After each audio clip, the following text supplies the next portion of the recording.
Hello, and welcome back to The World According to Reese. Today, I want to talk about something that's often misunderstood when it comes to autism routine. People sometimes think routine just means liking structure or preferring plans.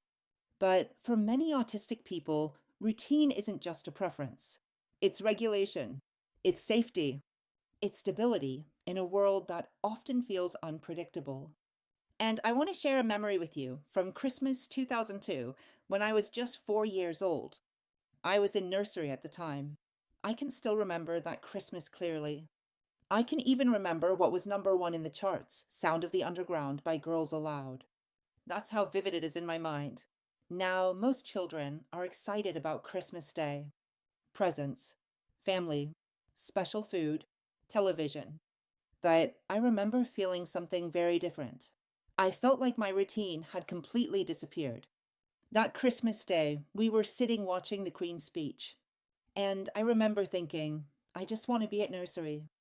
Not because I didn't love my family, not because I didn't like Christmas, but because nursery was predictable. It had structure. I knew what would happen next. I knew the sounds.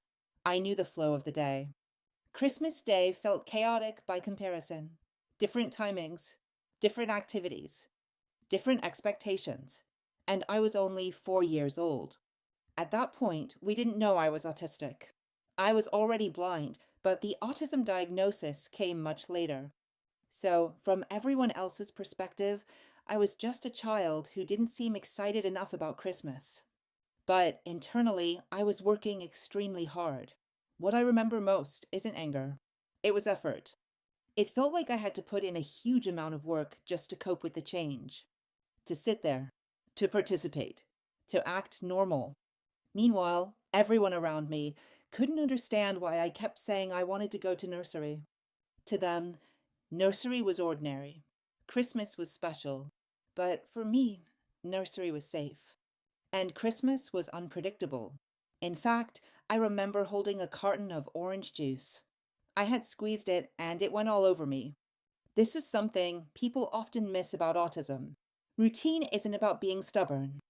It isn't about being difficult. And it definitely isn't about being ungrateful. Routine reduces uncertainty. And uncertainty is exhausting when your brain is already processing the world differently. As a blind person, I have always relied heavily on structure to understand my environment. As an autistic child, I relied on routine to regulate my nervous system. When that routine disappeared, my sense of stability disappeared with it. Now, the important thing is this: I've gotten better at coping over the years. I've learned that special occasions will break routine. I've learned to prepare myself mentally. These days, I consciously say to myself, okay, the routine will change. That's expected. That preparation makes a huge difference. The anxiety doesn't vanish, but it's manageable. Because I understand what's happening now. At 4 years old, I didn't. But it's also important not to forget something. Not everyone finds it easier with age. Some autistic people, especially those who are nonverbal, still experience routine disruption as something deeply distressing. Someone might find it just as overwhelming at 54 as they did at 4. And in some cases, the anxiety becomes so intense that the person can enter fight or flight mode. That's not bad behavior. That's not someone choosing to be aggressive. That's a nervous system that is overwhelmed. When regulation breaks down, survival instincts take over. And from the outside, that can look frightening. But inside, it's fear. It's overload. It's panic. Understanding the difference is incredibly important.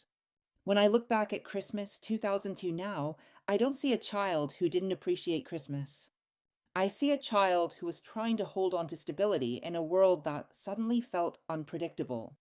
And I think that's something many autistic people, diagnosed or undiagnosed, will recognize. Routine isn't about rigidity. It's about regulation. It's about conserving energy. It's about knowing what comes next. And sometimes the most compassionate thing we can do is not force excitement, but instead allow safety. If you found this video helpful, please consider subscribing and don't forget to hit the notification bell. Thank you for watching, and I'll see you next time on The World According to Reese.